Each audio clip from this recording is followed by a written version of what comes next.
This is a teardown of a Samsung Blu-ray player. And the cord's been cut off and the drive door's busted, so it's probably not worth fixing. So, oh, and it's also dirty. It's so dirty. It's a model BD-E5400, I think. Yep, trying to read that through the camera's hard. Especially when I'm at a weird angle. But this should be pretty basic inside. I don't expect to see too much. But, gotta see. Because why not? Looks like there's just the two screws, and I think this little pin, a little locking pin that drops down. Golly, another free movie. I tore down a DVD player as well. So if you didn't see that video, that's why I'm excited about free movie. There is a capacitor touch panel that's attached to the top and had a ribbon cable that went down to the all-in-one PCB. So you got power supply here in this cage, and then there's some of the signaling that's passed through to the front and brains in the back. It's like this time I got me a copy of Matilda, something else. Madeline? Interesting. So this is made extremely cheap. And I don't really say that in a bad way. It's just, it's not made to... They cut every process down to simple tasks. The cage for the Blu-ray drive is designed to slot into the housing of the Blu-ray player. So it's not screwed down, it just clicks into place. And you'll notice there, a little springy tab. And there's one on the other side. So if I push those in, should be able to push the drive forward. I gotta push it hard enough though to get past the tab. It's kind of tight in there. There we go.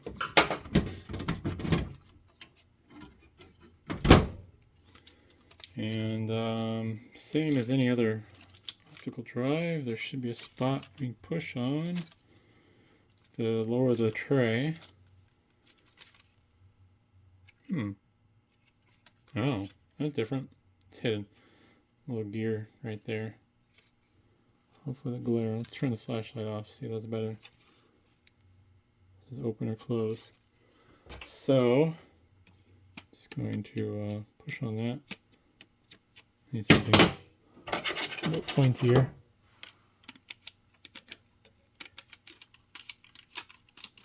So apparently you can't eject this without tearing it apart. Although I do like the fact the tray is gear driven. Although there's still a belt to drive the gears. And this DVD appears to be in good shape too. I think it's DVD, yeah, it's just regular DVD. Matilda. That and The Amazing Spider-Man 2. I got some good movies to watch. Sweet. Since this is a Blu-ray drive, the laser is a little bit more exciting. I'm shredding this. There's two different... I think this is a laser diode and that's the laser diode.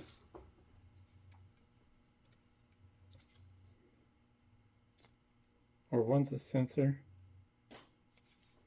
I don't know. It's crazy because there was a point where those Blu-ray mechanisms were, or the laser assemblies were ungodly expensive, and now it's like, it's just trash.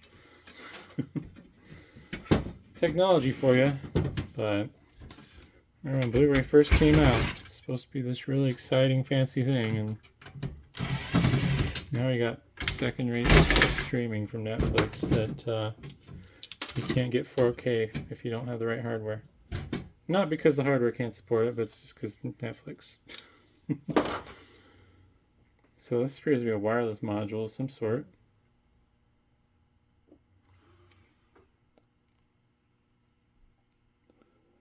I would guess that it's probably Bluetooth Although I guess it could just be random RF. I don't know if this thing has... It might. No, Java. I think they all have Java. I think that's just the user interface. I don't know what this would be without looking at... Oh. Well, it says 2.4 gigahertz main and aux. So I don't know. Maybe this was Wi-Fi capable. That'd be kind of crazy. And this is not what I was expecting. The power supply is actually on a breakout board that connect to just your standard little row of pins header thing. So, huh. But it does pass communication through the board for communication purposes. So some of these traces looks like they go around the outside edge. Yeah. So looks like a handful of these go around the edge and up to the corner.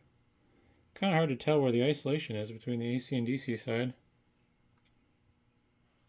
Just looking here to see if I can figure it out. It must be this gap here. This must be all the DC output. I mean, that is closest to these connection pins. This is like a arc gap. Got some more there as well. There's basically isolation all around. I was just curious to see what side was what. But yeah, AC goes in here and around, and then here, and jumps across that transformer to the DC output side. So, anywho, now I got the PCB that controls this. I have a bad feeling the heatsink's going to take the chip with it, but we'll find out. Oh, the epoxy's strong, but it's not stuck on. Oh, it's a sticky pad. MediaTek ARM. I wonder if that's ARM based or if that's like ARM is my arm. MT8551 Z as in zebra, AAG. And then got some Samsung memory next to it. I wouldn't be shocked if that was DDR3. Although it could also be DDR2. Don't know without looking it up. And I'm too lazy. At least I don't plan on it. Maybe people bug me. Got a little bit of flash memory under the board. And I can't. My paper label is glued on. Didn't clean up nicely. And Texas Instruments chip. If we can focus. Wonder what that does. 2AT is the first line, and then CEVE is the second line. This eyeball and the traces here.